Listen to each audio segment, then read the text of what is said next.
네, 다 아시는 것처럼 어제는 종려주일이었습니다. 이 종려주일이라는 것은 예수님께서 이제 십자가 사역을 감당하시기 위해서 예루살렘으로 들어가실 때에 나귀를 타고 군중들의 환호를 받으면서 들어가셨습니다. 그 예루살렘을 입성하던 그 날을 기념해서 드리는 종려주일입니다. 이 내용은 그 오늘 읽은 마가복음에 보면은 나오는데요. 물론 마태복음과 누가복음 또 요한복음에도 나오는 내용이지만, 네, 이 마가복음에는 오늘 본문 읽지는 않았지만 1절부터 그 내용이 쭉 나옵니다. 예수님께서 나귀를 타고 군중들의 환호를 받으며 예루살렘으로 입성하는 그 내용이 쭉 나옵니다. 오늘 저희가 살펴볼 본문은 그 다음 내용인데요. 예루살렘에 입성하신 예수님께서 그 가장 먼저 하신 일이 뭘까 하는 내용이 오늘 본문에 나오고 있습니다. 예수님께서 십자가를 지시기 위해서 예루살렘에 입성하시고 가장 먼저 하신 일, 오늘 마가복음에 나와 있는 내용으로 살펴보면은요, 성전에 예수님께서 들어가셔서 제일 먼저 하신 일은 성전을 청결하게 하는 그런 행위를 하셨습니다.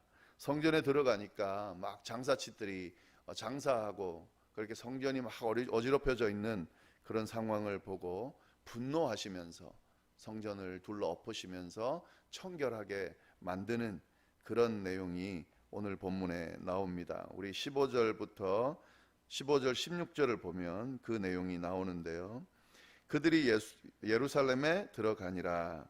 예수께서 성전에 들어가사 성전 안에서 매매하는 자들을 내쫓으시며 돈 바꾸는 자들의 상과 비둘기 파는 자들의 의자를 둘러 엎으시며 아무나 물건을 가지고 성전 안으로 지나다님을 허락하지 아니하시고, 네, 성전 안에서 매매하는 자들 내쫓고요. 돈 바꾸는 자들, 이 돈 바꾸는 자들, 매매하는 자들, 이 보면은 이게 뭐냐면은요, 그 성전에서 제사를 드리는데 그 멀리서 오시는 분들, 이렇게 제물을 가지고 준비해서 올 때에 흠없는 제물로 제사를 드려야 되는데 아무래도 멀리서 오다 보니까 그 가지고 오던 제물이 이렇게 상하기도 하고 하는 현상이 생겼습니다. 그래서 아예 그 성전에서, 성전 주변에서 그 제물을, 흠없는 제물을 판매를 했습니다. 그걸 이야기하는 겁니다. 매매하는 자들. 그리고 돈 바꾸는 자들은 뭐냐면 이제 성전세를 내게 되는데요. 성전세는 아무 동전이나 내는 것이 아니라 성전에다 낼 수 있는 그 동전이 있습니다. 그 동전을 바꾸는 그 사람들을 이야기하는 겁니다. 성전 안에서 매매하는 자들, 그리고 돈 바꾸는 자들 내쫓고 의자도 둘러 엎으시면서 이 아무 물건이나 가지고 성전 안을 더럽히지 못하도록 예수님께서 하셨다 하는 거죠. 예수님은 왜 이렇게 분노하시면서 화를 내시면서 이렇게 마치 좀 이상한 사람처럼 이렇게 행동하셨을까 하는 거죠. 그 이유는 17절에 나옵니다. 이에 가르쳐 이르시되 기록된 바 내 집은 만민이 기도하는 집이라 칭함을 받으리라 하지 아니하였느냐. 너는 강도의 소굴을 만들었도다 하시매. 그러니까 예수님께서 지금 이렇게 화를 내시는 이유는 이 성전이 가지고 있는 기능은 만민이 기도하는 집입니다. 근데 지금 여기를 강도의 소굴로 만들었다 하는 거죠. 예수님의 이 말씀 안에 우리가 이 성전 안에서 어떤 일이 벌어지는지 지금 우리가 유추해 볼 수 있는데요. 단순하게 성전에서 이 매매를 했다고 예수님이 화를 내는 것은 아닙니다. 왜냐하면은 지금 이 예수님께서 이 청결하게 한 이 성전 안에서 매매하는 자들, 돈 바꾸는 자들은 이방인의 뜰이라는 곳입니다. 그러니까 유대인들이 들어가는 곳 말고요. 이방인들도 왔다 갔다 할 수 있는 그 이방인의 뜰이라는 곳에서 지금 이런 일을 하고 있습니다. 그렇기 때문에 성전에서 온전한 제물을 드리기 위해서 매매를 하는 그것 가지고 예수님이 이렇게까지 분노하면서 이런 이야기를 할 정도는 아니라 하는 거죠. 그러면 예수님께서 왜 그럼 여기까지 하는가? 이 이유는 다름이 아니라 만민이 기도하는 거룩한 집에서 강도의 소굴을 만들었다 하는 거죠. 강도의 소굴이라 하면 막 착취하고 뺏고 하는 건데, 지금 이 안에서 벌어지는 일, 단순하게 매매하는 것을 넘어서서 일어나는 일이 있다 하는 거죠. 여기를 관리하는 제사장들, 뭐 이런 종교 지도자들하고 이 상인하고 벌어지는 그런 뭐 결탁하고 벌어지는 일들, 자신의 욕심을 채우기 위해서 이 성전을 이용하는 그런 일들에 대한 하나님의 그 예수님의 분노다 하는 거죠. 그 성전 청결에 대한 내용을 좀 더 자세히 알기 위해서요, 오늘 본문을 좀 더 살펴볼 필요가 있는데, 오늘 그 읽은 본문 외에 그 전에 본문이 하나 더 있습니다.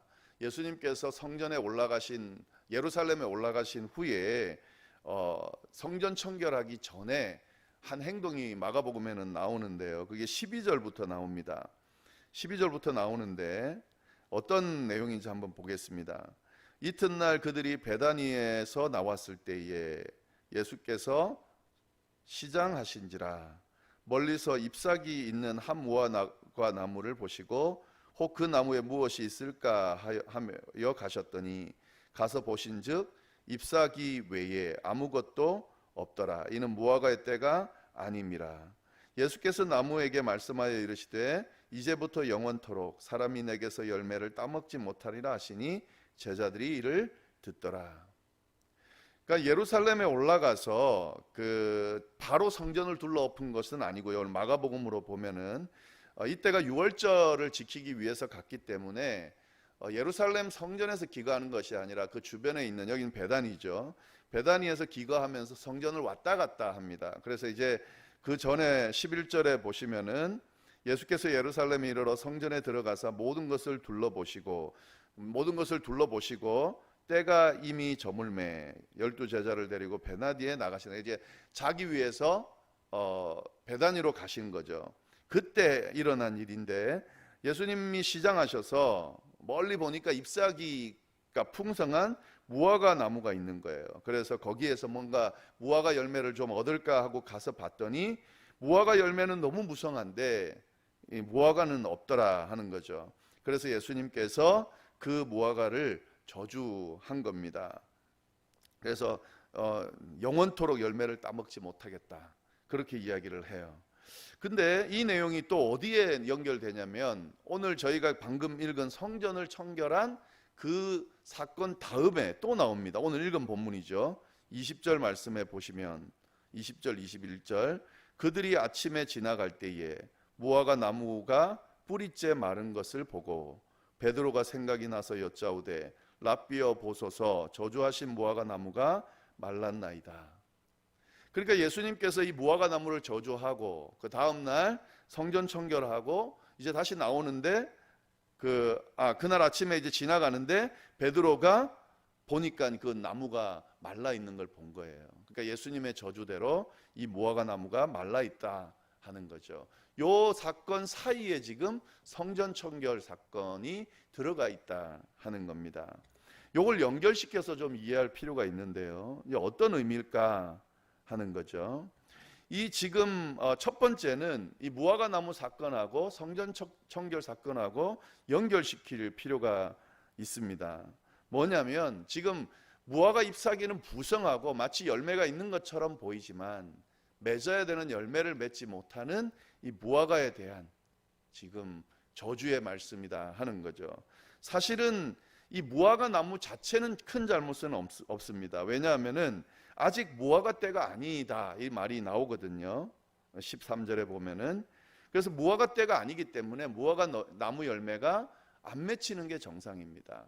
그런데 왜 이렇게 저주하시냐면, 이 사건을 통해서 이 성전을 더럽히고 있는, 강도의 소굴로 만들고 있는 그 사람들에 대해서 심판에 대한 지금 경계 말씀에 대한 것을 연결해서 하기 위해서 이 사건을 행한 거다 하는 거죠. 지금 이 성전은 마찬가지입니다. 하나님의 성전, 화려하고 거룩하고 겉으로 보기에는 정말 하나님을 섬기는 것처럼 보이는데 실상은 강도의 소굴이 되고 있다 하는 거죠. 만민이 기도하는 집이라는 것은 만민이 하나님과 만날 수 있는 곳이다 하는 거죠. 하나님과 만날 수 있는 것이 바로 성전인데, 그런 성전의 본질, 또 성전이 해야 되는 기능 하지 않고 강도의 소굴, 자신들의 욕심이나 채우는 그런 소굴로 지금 만들고 있는 것에 대해서 예수님께서 지금 아주 화를 내시면서 경계하시고 심판에 대한 경고를 하고 계신다 하는 거죠. 무화과 나무가 마르는 것처럼 마르게 만들겠다라고 하는 그런 예수님의 말씀이 이 안에 담겨져 있는 겁니다. 그리고 지금 이 내용은 예수님께서 십자가를 지시는, 성전을 완전히 무너뜨리고 3일 만에 다시 세우겠다고 하신 그 말씀, 이제 더럽혀진 인간의 죄들, 성전인 우리의 모습들, 이런 것들을 다 완전히 십자가에서 다 못 박고 다시 회복시키고 세우겠다라고 하는 의미도 이 안에 담겨져 있습니다. 그리고 한 가지 더, 이 무화과 나무 이 사건이 가지고 있는 의미가 하나 있는데요.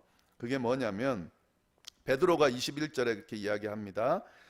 베드로가 생각이 나서, 그러니까 어제 저주한 그 예수님의 말씀이 생각이 나서 여짜오되 랍비여 보소서 저주하신 무화과 나무가 말랐습니다. 그랬더니 예수님이 무슨 이야기를 하시냐면 기도에 대한 이야기를 해주십니다.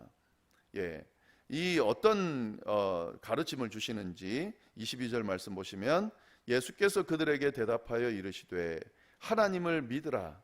내가 진실로 너희에게 이르노니 누구든지 이 산더러 들리어 바다에 던져지라 하며 그 말하는 것이 이루어질 줄 믿고 마음에 의심하지 아니하면 그대로 되리라. 그러므로 내가 너희에게 말하노니 무엇이든지 기도하고 구하는 것은 받은 줄로 믿으라. 그리하면 너희에게 그대로 되리라. 기도에 대한 가르침을 해주는데, 기도할 때에 어떤 자세로 해야 되는지를 가르쳐주고 계십니다. 하나님을 믿으라. 이게 기도할 때의 자세입니다. 믿고 기도하면 누구든지 이 산더러 들리어 바다에 던지라 하며 그 말하는 것이 이루어질 줄을 믿고 기도하면, 의심하지 아니하면 그대로 되리라. 믿고 기도하면 구하고 받을 줄을 믿고 기도하면 그대로 되리라. 지금 예수님께서 제자들에게 이 가르침을 주고 있다 하는 겁니다. 그런데 구하면 다 주신다, 이 말씀을 하셨는데, 우리가 이 말씀을 조금 더 진지하게 생각할 필요가 있습니다. 그러면 구하면 다 주시나?